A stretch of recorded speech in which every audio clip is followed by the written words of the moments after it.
Welcome to the Neurology section for Falcon Physician Reviews, USMLE Step 1 Review.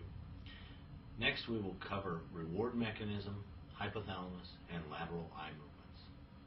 I'm going to talk about reward mechanism as a separate portion of this whole review, and that's because it's incredibly important to addiction and addiction research. Therefore, it may be a good topic for USMLE testing, and therefore should be considered high yield. The main structure that is involved in reward mechanism and for giving positive feedback for something that the brain wants you to do more of is the nucleus accumbens. And it is located right at the base of the caudate and putamen at the very front of where these two structures begin to come together.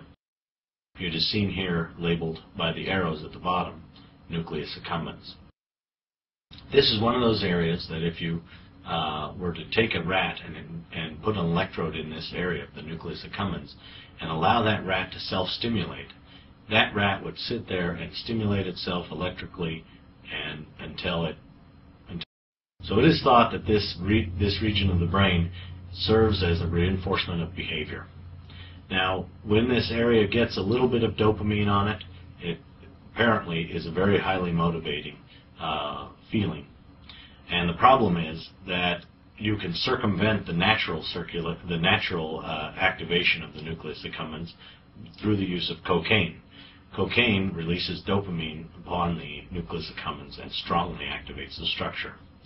This is why cocaine can be so incredibly addictive, as can methamphetamine.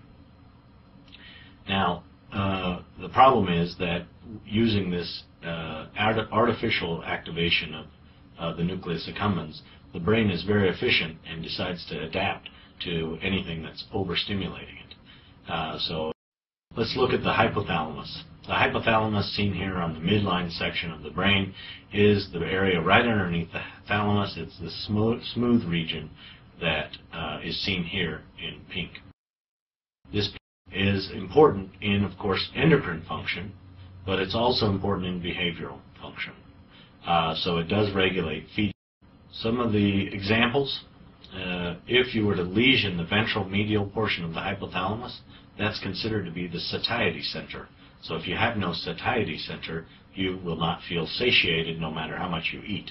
Therefore, lesions of the ventral medial hypothalamus may lead to the person or animal growing ventrally and medially, i.e. the animal or person will become very obese because they will have no satiety center. Conversely, lateral lesions of the hypothalamus will lead to cachexia, or wasting of the animal, and that is one of the functions of the hypothalamus, is regulating feeding behavior. Now, temperature regulation is also subserved by the hypothalamus. Posterior lesions will lead to poikilothermy, that is, cold-bloodedness, whereas anterior lesions may lead to fever. So we often get consulted as a neurologist into the MICU and a person has a source of fever that is unknown. They ask us, can this be a centrally mediated fever? And we will say, well, yes, it possibly could be, but they certainly wouldn't warrant giving up a search for other causes, bacterial causes as well. But yes, the brain certain lesions of the brain can cause fever. Also, the hypothalamus is important for regulating vomiting, and it gets inputs from the area postrema and median eminence. Now, these are areas that are outside the blood-brain barrier, and it allows the brain to. The hypothalamus is also involved in sleep behavior. It regulates circadian rhythms. The circadian rhythm is primarily related to the suprachiasmatic nucleus, which sits in the hypothalamus. How does it get the circadian rhythms? Well, these cells in the suprachiasmatic nucleus have a natural rhythm with a periodicity of approximately 26 hours. Therefore, it's named circadian, or about a day. Now, if you were in a room that had no signals about when it was day and when it was night, and the lights were always on, your day would shift by about 2 hours every day. You would start entraining to the rhythm of your circadian rhythm of your suprachiasmatic nucleus cells. However, we are not usually in a room without any light signals. We're usually out in the day, where every day the suprachiasmatic nucleus cells are in. Let's talk about control of eye movements. This is a very interesting system that the brain has developed to have a very efficient locking between function of the 6th cranial nerve and the 3rd cranial nerve. You can imagine that if I wanted to make a lateral eye movement, I need to talk to, if I wanted to make a rightward eye movement, I need to talk to my right abducens nerve and my left oculomotor nerve in order to make those both those eyes move to the right. Okay? Now, how could I do that? Well, I need to send a signal down from my voluntary frontal eye fields. This is in the frontal lobe, and I need to talk to my right 6th cranial nerve. It happens to be that I do that through a structure called the paramedian pontine reticular formation, the PPRF. But the primary thing I want you to remember is that the 6th cranial nerve is the foreman of this movement. The 6th cranial nerve takes the lead, and it not only moves the abducens, but it goes over to talk to the oculomotor nerve on the other side and makes it move in conjunction with that other eye. Okay? So how does it do this? Well, information from the frontal eye fields goes down and talks to the paramedian pontine reticular formation, PPRF. From there, a signal is sent to the 6th cranial nerve, and the 6th cranial nerve will activate the lateral rectus on that side. In addition, the 6th cranial nerve will, the nucleus of the 6th cranial nerve will send a fiber over to the other side to talk to the oculomotor nucleus on that side. The oculomotor nucleus, the eye that's supposed to look medially, will sit at the midline, and that is called an internuclear ophthalmoplegia. The lesion that occurs there is in the medial longitudinal fasciculus. That is the connection between the 6th cranial nerve nucleus and the 3rd cranial nerve nucleus, and it is the fiber tract that is often hit by multiple sclerosis. This is an important concept to understand, and it's something that you need to be able to pick up on a physical exam. So if one eye moves laterally and the other eye doesn't follow it medially, then you may have an internuclear ophthalmoplegia. And on that eye that's moving laterally, there may be some nystagmus as it tries to correct for what it's seeing as double vision. As soon as that eye does what the brain is telling it, it creates double vision, and so it will sometimes cause a little nystagmus in that eye. Let's do a clinical vignette. A 25-year-old male is brought to a neurologist with complaints of inability to see on one side. 2 months ago, he suffered of right eye optic neuritis, but his vision has significantly improved since then, although it is not completely normal.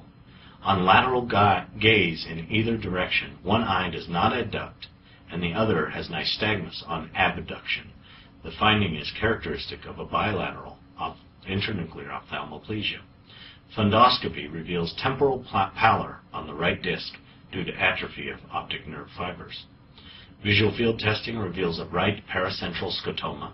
Flexion of the neck produces an electrical sensation that runs down the back and into the legs, which is known as Lermite's sign. This suggests demyelinating disease of the cervical cord.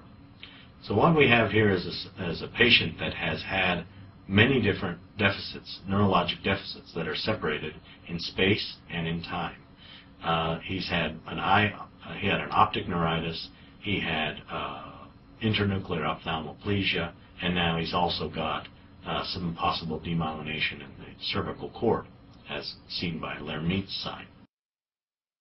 So this is suggestive of multiple sclerosis. This is a clinical diagnosis of deficits in space and time, in neurological space and time. So he's not having them all at once, and he's not having them all in the same place, separated over time. He's having them in different places at different times.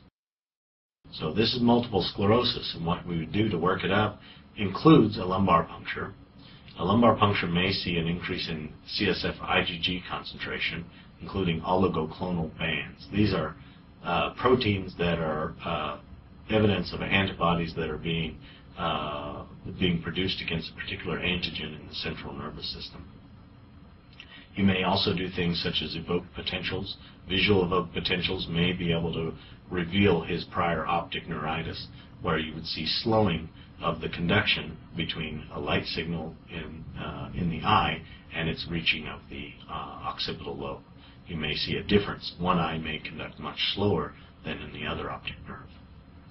So the other thing that we do is an MRI, and with new T2 weighted imaging, we certainly use this very well in conjunction with our clinical diagnosis, because prior multiple sclerosis flares can cause brightness on a T2 weighted image. And now there are actually papers out there that say we can make the diagnosis of multiple sclerosis with imaging almost alone. We have to get evidence of a clinical flare of multiple sclerosis or some sort of neurologic deficit, but if we do an MRI and it shows a number of white matter lesions and potentially some gadolinium positive lesions, meaning some enhancement, meaning some active inflammation, then that's very consistent with multiple sclerosis. In the acute phase, what we would do is use immunosuppression. So we give very high dose steroids. We give 1 gram of Solumedrol, 1 dose per day for 3 to 5 days. And that can help the person get over their acute flare of multiple sclerosis in the short term. Now, but to stop further flares from occurring, we need to use immunomodulatory drugs such as glutaramine acetate, which is Copaxone, or also beta interferon 1A or 1B. These are drugs that are unfortunately not oral medications. These need to be injected either subcutaneously or intramuscularly. And they're taken every day to decrease the number of flares in a multiple sclerosis patient. There's a recently approved drug called Tysabri or natalizumab, which is a monoclonal antibody against the T cells. And therefore, it really decreases cell-mediated immunity in the brain, which can decrease flares of multiple sclerosis. The problem is that in a couple of patients in the clinical trial that Tysabri was undergoing, they developed a disease called progressive multifocal leukoencephalopathy, which is a disease that otherwise was pretty much only seen in very immunosuppressed patients, such as AIDS patients. It is a fatal disease, and therefore Tysabri has to be used with extreme caution in multiple sclerosis patients. This concludes this section of the Falcon Reviews